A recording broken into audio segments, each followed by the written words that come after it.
Hello, Dre. Hi. All right, so this is Dre Campbell, good friend of mine and business colleague. We've actually closed our first referral deal just recently. Thank you so much. Welcome to our little sit-down gathering at the office. You know, same background, different day. We got a few different backdrops here. Hopefully we can keep them fresh enough for you guys. All classy. Yep. None of my inside, of course. The girls just go ahead and go ham on this thing. But. Yeah. So today we're going to go ahead and sit down and talk about commercial real estate, right? Yeah. I handle the residential, personal side of things, and to be quite candid, I let you guys, the pros, handle the commercial side. I've gotten asked so many times from clients, oh, do you do commercial too? And I said, you know what? I could, but I probably wouldn't be doing you the best service because it's just a different beast. Mm-hmm. And so today we're going to talk about commercial entities, commercial investments, and commercial real estate in the Treasure Valley and Boise area. So thanks for coming on. I think of an example too. Somebody once said, like, why would I pass that off to a commercial real estate agent, a residential agent I was talking to? Like, I'll just learn and I'll figure it out. And I was thinking to myself, why would I go to like an ophthalmologist to get my intestinal issues worked out? You know, like, they're both doctors, I agree, and like it's something that I go to, but you can learn it, but are you really going to be effective in it? Yeah, and it's a big field. Actually, after being a part of it, it's very the horizontal layout of it is huge. The vertical is kind of the same, right? A transaction follows a timeline almost in a similar structure to residential, but man, the breadth of knowledge that you need is quite elaborate. And then also each one of those has a certain depth to it. So you kind of carve out your little area and such. I'm sure, just like kind of like we do in residential too, but on a much broader scale. So it's very impressive, and having someone with the tenacity, the intensity, and the focus that you have is definitely helpful for the clients. I know just from hearing the folks that have interacted with you on the phone and that you've helped out so far. So yeah, I'm very tenacious, and a little eccentric, and that's good. I would say, just a little side topic on that, a lot of the bigger cities have silos that people like specialize in. Yeah. Like, I am only industrial, I am only retail, I am only office. And in Boise, because we're a little smaller still, I think that this is changing though right now, but because of that, you find a lot more commercial agents who are a little more generalist. Yeah. And I kind of identify right now as one of the generalists, whereas I'm kind of moving and doing a lot more investment sales. Okay. And I appreciate some industrial, some part of the industrial sector, but you don't find a lot of people that say, this is the only thing I'll do, period. Yeah. Most commercial agents in the Valley will say, they're more broad. I try to do this. Like, there's guys out there at some of the agencies that do a lot of one type of deal, but then you'll see their name pop up on something else randomly, where you might not see that in another market. That's interesting. Yeah, so the major metro markets like, say, SF or New York, there's probably more verticalized specialists. Just because there's mass. Yeah, you'll find someone who's like, I only do retail and I only do it with gyms. Yeah, that's crazy. And I only do Starbucks. Yeah. And sometimes those companies will actually hire commercial agents, and they'll be their in-house commercial help, and they'll just go around the country and tour that. At that scale, maybe one day Boise will be there, but we're just not there yet, so got to be a jack of all trades. So let's talk a little bit about that. What types of commercial are you seeing in the Treasure Valley today? What seems to be a topic of conversation for folks that are calling you and asking about, hey, I want to invest in Boise area. What do I look at and why? Yeah. So a lot of people nationwide are very bullish on the Boise market, and they're looking for places to store their money. They're 1031ing a lot of their funds out of bigger, like, coastal cities. Yeah. So we're seeing like the people moving from California, obviously, and Seattle and Portland, but also some of the East Coast, people from New Jersey, actually, and Florida, some people who in New York, and people who have read about Boise or heard about the Blue Turf or the City of Trees, and they've seen Shelby Paget videos and mountain biking and wonderful like kayaking and things like that. And I think people are keyed into what we're actually doing here as a culture, which is pretty exciting. But they also want a return on their money, right? So they want a return on investment. And so we're seeing people sell out of these bigger cities where maybe they're scared, maybe they saw some of the COVID shutdowns or a little more bureaucratical policies of some of these areas. Have a big effect on businesses. Yeah. Like I have a guy who runs an ammunition wholesale company in Seattle, and he was pretty much unable to function there effectively with the shutdowns. And so he moved his whole family to Idaho, bought a large acre property out on south side of Nampa, and he came here and said, I need a commercial space to store my ammunition. And I guess Idaho is gun and ammunition friendly, if people did not know that. And so we came here and we looked, and this is a part of a sub-answer to your question, we looked around for industrial space, and right now industrial space is really hard to find in the valley. We have a big shortage of small warehouses, 3,000 to 5,000, and large warehouses. Is that what you define as industrial for folks that may not be familiar with the term industrial or warehouse? Well, warehousing space, yeah, I would say warehousing space. Also flex, you might hear me say that. That's anywhere from 1 to 5,000. It typically has a small office and a bathroom, or can be used both ways. Sometimes people will build out a small flex space into like a little office retail use. Gotcha. And this is depending on the zoning and the HOAs of whatever commercial business park you're in. But yeah, he moved out here. We looked for a while. Also hard to store explosives in that kind of space. There's different legalities that you need to be conscious of. And so we ended up buying him a small warehouse in Nampa on a piece that was not annexed into the city yet. So he had no HOAs. And wonderful. But so what are we seeing in our market? Yeah, I think that's the roundabout question. A big shortage of flex and industrial space. A lot of companies wanting to come here because we have more pro-business economics, and I would say pro-business policy. Now, is there a space and opportunity for people? I know you come from a background of successfully flipping properties as well on the residential side. Is that something that can be exploited on the commercial side? If someone was like, hey, I flipped houses, what could I flip for flex spaces and add those additional spaces, or what's that look like? That's an interesting question. It's a good question to ask. So there is some value add space. If you can find an older warehouse that could potentially be cut up into smaller warehouses, smaller flex spaces, that can be done. In our market though, that stuff's been swiped up.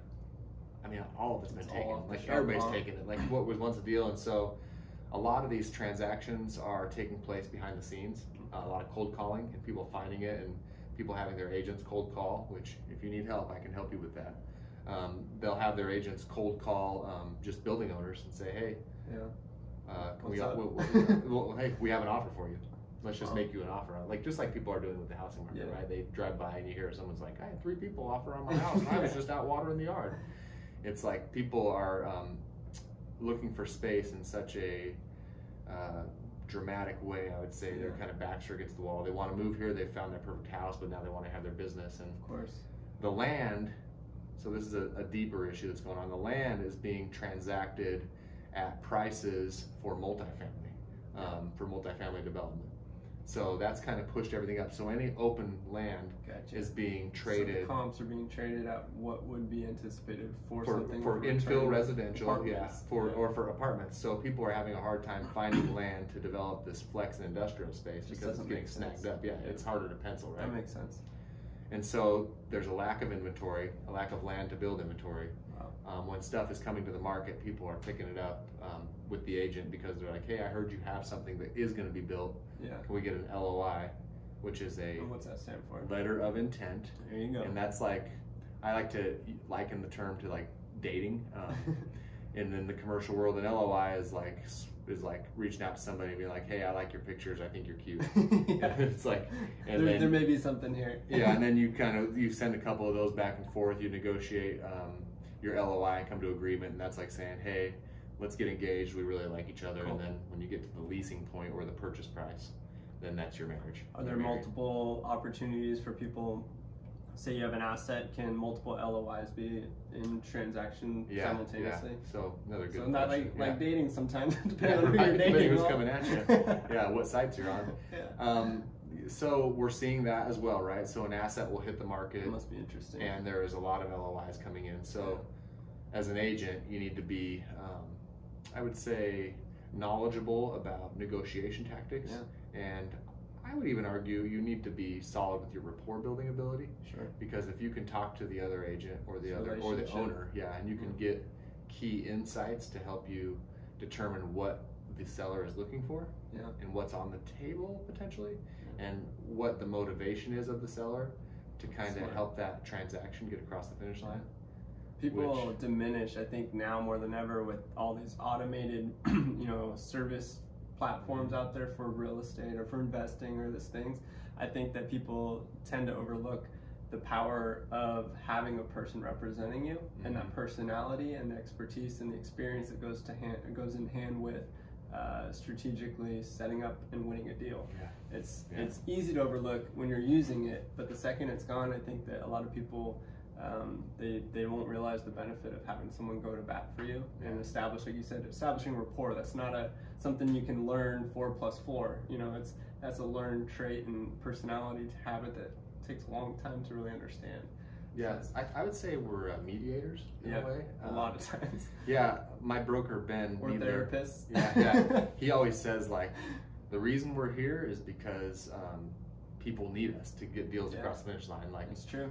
There's one particular client that I've worked with recently, and he wrote me an email the other day, and he said, "Dre, thank you for always turning my emails into something eloquent." Like, he sends me some pretty harsh feedback to give back to the seller at this point. He's the buyer, and I have to think, like, how can I make this come off in a way that's kind?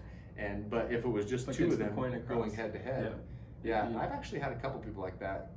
Typically, from what I've noticed in the commercial real estate field, is the people that own large amounts of commercial real estate typically have less time. Yes. They typically have higher net incomes and net worth, and so they perform on a different level. And so it's different than the residential transactions that I've been a part of. Where it's more emotionally based. Where it's a different kind of emotion in a way. There's still emotions involved. It's just like, don't waste my time, put it on the table and see, almost kind of thing. Yeah, and they're so used to being so direct with the way they do business.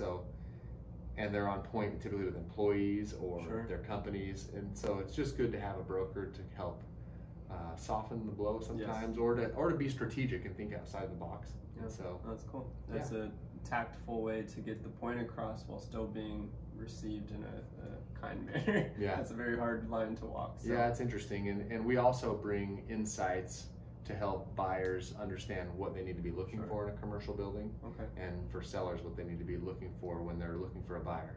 Imagine, so I know you mentioned that people are looking to park money here, basically in the Treasure Valley. It's a unique opportunity and time for that because it's attractive. Say, like I do with a lot of people, that may have almost, come across or stumbled across wealth in the term of assets that they've sold in, say, California, right? And all of a sudden they've sold an asset that they never had a net worth of over, a few $100,000. Now they have $3 million sitting in the bank. That needs 1031. For those of you that don't know what a 1031 is, it's a tax, basically, tax policy that allows you to be tax exempt on all proceeds from the sale of an investment style property, as long as it transitions into another one. There's lots of rules around that. I have videos on that if you want to see. But basically, if I were to 1031 my proceeds, say I had a few $1 million from the sale of investment single-family properties or multi-units, which is a totally different space, and I wanted to come to Idaho, what would you advise, or what would you suggest that where would we start? If I said, hey, Dre, I want to get into commercial. I've got $3 million. What do I do? I've never done this. Yeah, that's good. First of all, I would say don't sell right away. Like, meet with somebody and talk and say, ticking time bomb. Let's get a little bit of a game plan going. Let's kind of identify kind of a geographical area you want to be in and an asset class you want to be in, and then we can kind of scratch the surface a little bit because there's such limited inventory. I think if we had a plethora of inventory on the market, it would be like sell and we'll just figure it out and we can get something locked up. But so I would advise that, and then if somebody were to come to me and say, I have $3 to $4 million of 1031 funds, which this conversation happens 25 times a week, it feels like, because everyone is coming here and saying, here's the exact conversation. I have money, I don't know what to do. I have 1031 money, I want apartments in Idaho. I want multifamily apartments in Idaho. And that is a really hard asset to find right now. A lot of it was trading hands 5 to 6 years ago. The people that were doing the analysis of Idaho and kind of watching the trajectory. Change. The experts who are way before us. If only, right?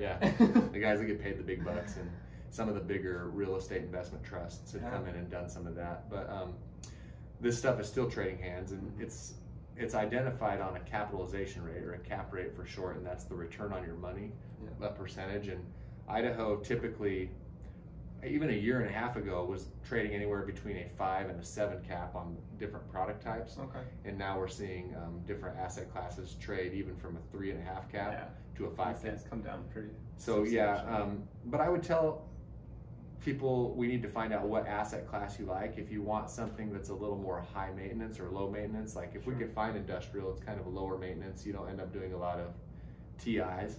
That's a commercial term. It's tenant improvements.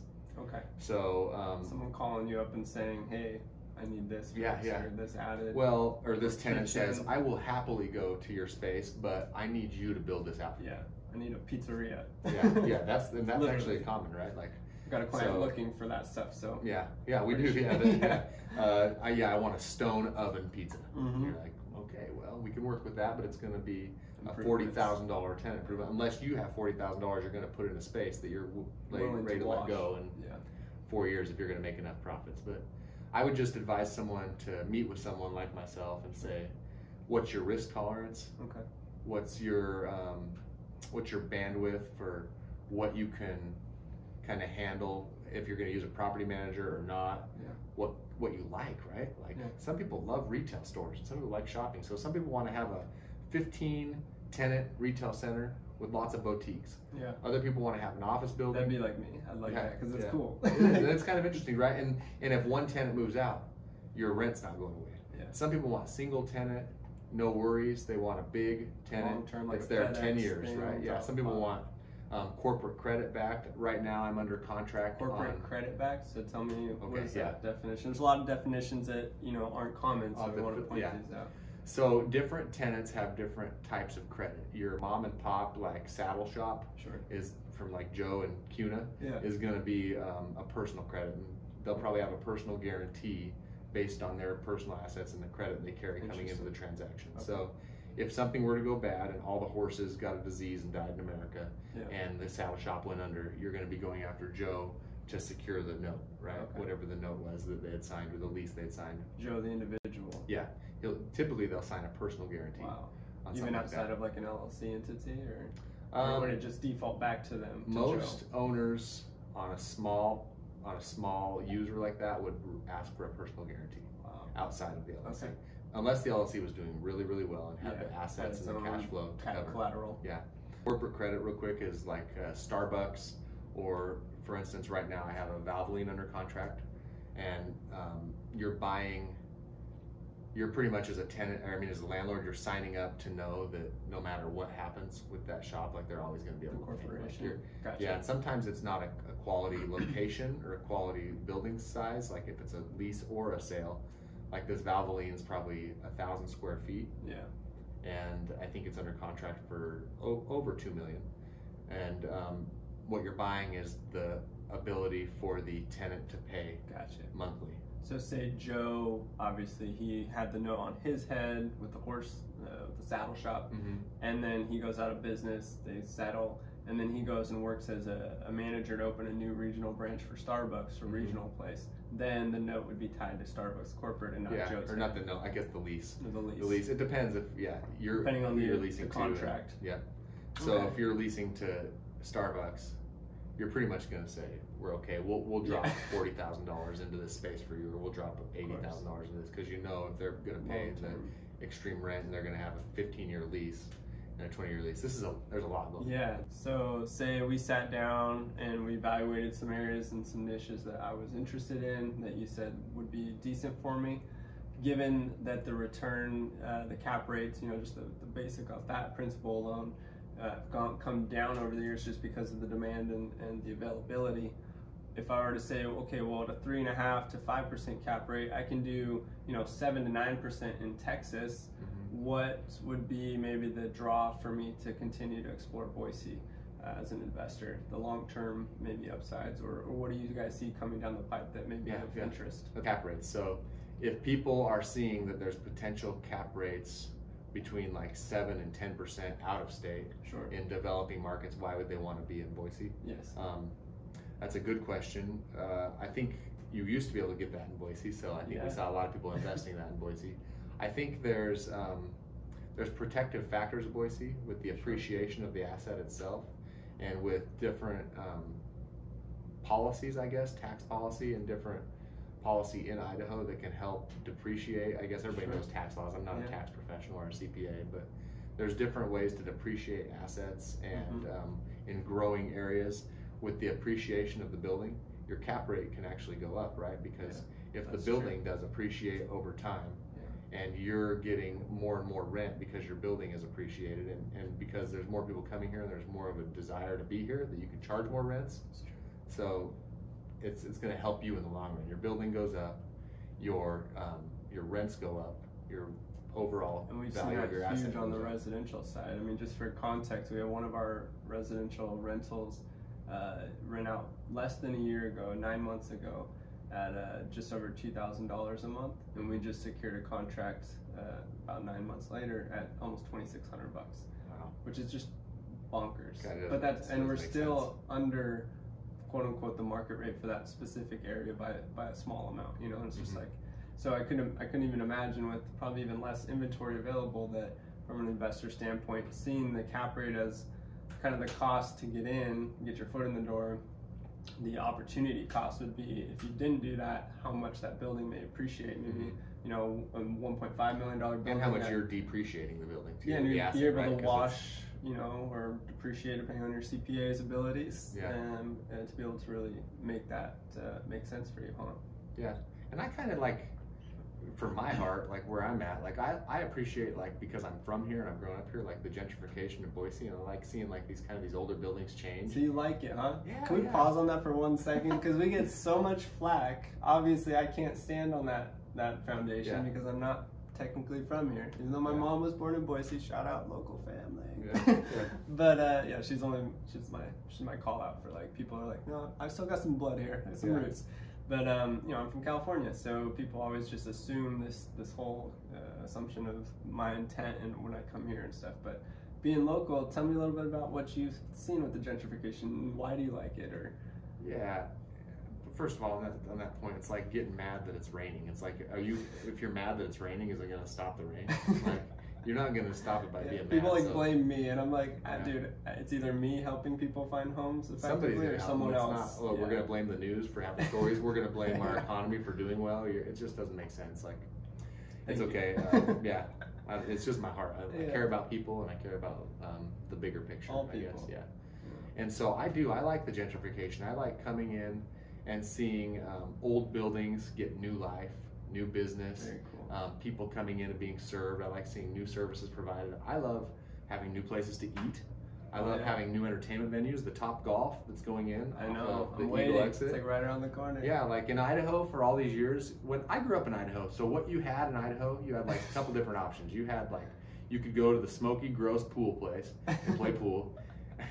You could go to like Bulldog Lanes. He's not kidding. No, you could go bowling. So you're down to like pool and bowling. Once in a while, you might get like a Shania Twain coming on like every 5th year rotation, or you get a rodeo regularly. But the opportunities for entertainment venues, I mean, now you can go out and throw axes. You're going to be able to We watched Josh Groban and in the Botanical Garden. That's exciting. So cool. There's the 8th Street Market, which is flourishing now with lots of vendors. Nampa. There's the historic district. The historic district, there's the Whitewater Park. Like, I love Idaho. I love our Idahoans. I am an Idahoan through and through. There's frustrations about the construction process with roads, congestion, things that come with Idaho being less rural and more urban in some areas. Like, but I love people, so that doesn't really apply to me. And I feel like there's always some friction with growth, right? Growth is change. Economy and then change is hard, but there's huge benefits to overall, like, the economy of Idaho and the young people and the opportunities that I have here. And even though rents are going up more, there's more opportunities for earning potential. Eventually, there's people 100%. coming here. There's $22 an hour at your local restaurants, like places. You know, like that didn't happen 2 years ago. It's exciting. There's a whole nother conversation there, but I like seeing these old pads that have sat for long periods of time, just used as dirt parking lots downtown, getting turned into nice multi-story residential, multi-family apartments with retail on the bottom. So I like the idea of going and eating and at a lot nice of small restaurant. business orientation, right? Like you got like hairdressers, and you've got people that are coming in and doing pizzerias, and you got people that CPAs and like these. It's different. Like growing up in San Jose, it was you'd see a field, it'd get demoed, and they'd put a Chase building. Nothing against Chase, but it's a different cause and effect. I feel like here, as you said, there's more preservation or intent to really help and align with the small business owner, which is just so cool. I also like to see kind of the little commercial hubs that go in these areas where they're booming residentially. So if you go to Star and you look at the new Albertsons going in, and you can kind of see the little commercial hub going in around there. We got one in Meridian right by our house. We're super excited. That's supposed to nice. put some restaurants and Albertsons in. And to see and kind of watching, like, I think that's kind of the fun part, is watching developers snag up these residential pieces of land which are being sold at a premium. If you know anything about the Toll Brothers or the Corey Barton, and like Hubble, like the way they're grabbing this land up. But it's fun to watch these residential communities get platted and get set up, and then see the little 8 or 6 acre piece that's going to be used for commercial, and just being like, I wonder what the good fit is going to be there. Who do I know that would like to invest in that?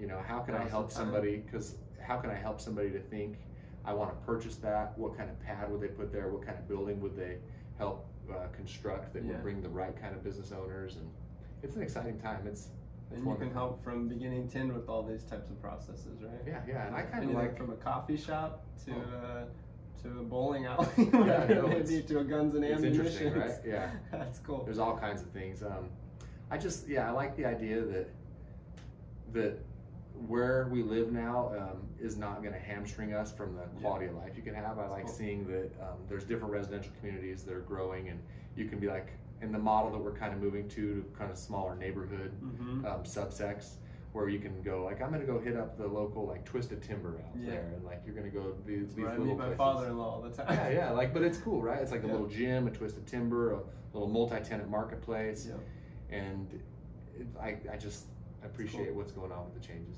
I like that. So let's talk a little bit about, if you wanted to get into commercial investing and you may not be this guy with tons of money in the bank account, what's a great option that's been popular recently for people to kind of explore? So there's a lot of different ways to start your investing in commercial real estate. We actually sat on a call about maybe 8 months ago where we actually looked at an opportunity where it was syndicated. It was kind of cool. You're right, a syndication call. That's one of the ways. Those are actually becoming more and more popular. I'm seeing syndications. There's a guy named AJ Osborne, and he's a local guy here who's done a lot of storage unit sales. And he's teamed up with a girl named Investor Girl Britt, if you follow her on they're Bigger Pockets people. She just did her first big storage unit purchase. Right. And she does all the house flips, and then now she's transitioned to commercial. So they've moved into a syndication model, and there's some big syndicators here in the valley that. Now, at a high level, layman's terms, what does syndication look like, and what does it mean for I guess everyday guy? To break that term down, it's just like a group of friends, right? Maybe not friends, a group of business partners together. People syndicating and coming together to do to provide a fund that buys property, and then they're paid out respectively based on the percentage that they buy. So you just get I can't go out right now. I'm not going to go out and buy a $2 million asset. I don't. But you and me and 5 other friends, maybe we could. If we could come out together, and we only have to really come up with the down payment, right? So you get the velocity of a major asset with the investment of what's something more reasonable for us. And with commercial lending, a lot of the times, it's not upon the individual's net worth and their individual's credit, although it should be, good enough to probably purchase an asset. But you don't have to have the strength and power to buy a large asset on your own. There's ways to leverage, so you can go to lenders and talk about down payments. There's 504 programs that you can learn about. There's just regular conventional products. There's hard money lending options. I'm not a lender by trade. I can point you in the direction of lots of lenders if anybody wants that. But find a lender that you trust that's really good. I have a couple resources to some commercial lenders that I can put you in touch with, whether it be regular conventional commercial lending, if you need hard money, if you want to be a part of a syndication, or if you want to do the 504 side.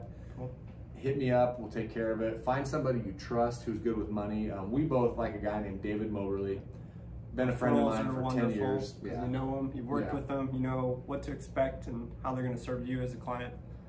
We talked kind of about like Facebook groups. Yeah, we both have a Facebook group here. This one's going to be posted in your group. Buying Boise, investing, finance, planning, and property, real estate, all that fun stuff. It's a discussion place for people to learn and explore and share. Yeah, I'm a part of two other groups. There's the Boise Real Estate Investors Group and the Idaho Real Estate Investors Group, and I think they're both great. They're really focused on residential purchases and flipping and wholesaling, etc. If you want to join a commercial focus group, I have the Idaho Commercial Real Estate Investing Group that's also on there. There is a criteria to get in that you've had to have at least worked on or been a part of at least one commercial transaction or are planning to be a part of one. A couple questions that will get asked in the beginning. So if you want to join, serious people. Yeah, it's people who are really taking their investing serious. It's not people who are just on the fringes wanting to just kind of learn from periphery. We're asking for people that have done or are doing things so we can share the knowledge together. Perfect. And I think lastly, you're a doctor. Done my bio. yeah, 3 times. You have a PhD. Yeah. You've done. You're a licensed therapist. Yeah. You've been a professor. Yeah. What else did I miss? I was once a yard sale professional at one point. You flipped houses? I somehow made $50,000 one summer. Did you really? Doing yard selling. Yeah. That is impressive. Yeah. I just would say if you want to learn more, you can reach out to me at 208-440-1926. That's my cell phone, or drey@naiselect.com. #CREDoc. And yeah, that's commercial real estate doc as my attempt at branding.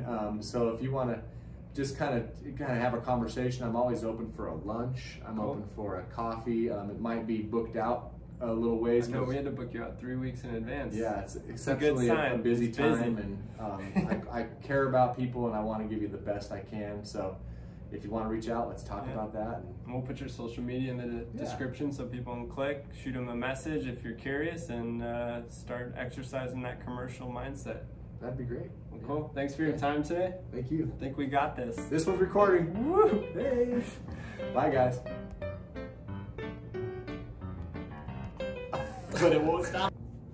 Thanks for watching, you guys. If you have a chance, go ahead and click that like button. Helps us a ton. Subscribe to our channel because we're going to be releasing content on a regular basis to help answer questions you guys have. If you have any questions, definitely leave a comment below so that we know what to answer as we produce content on a regular basis.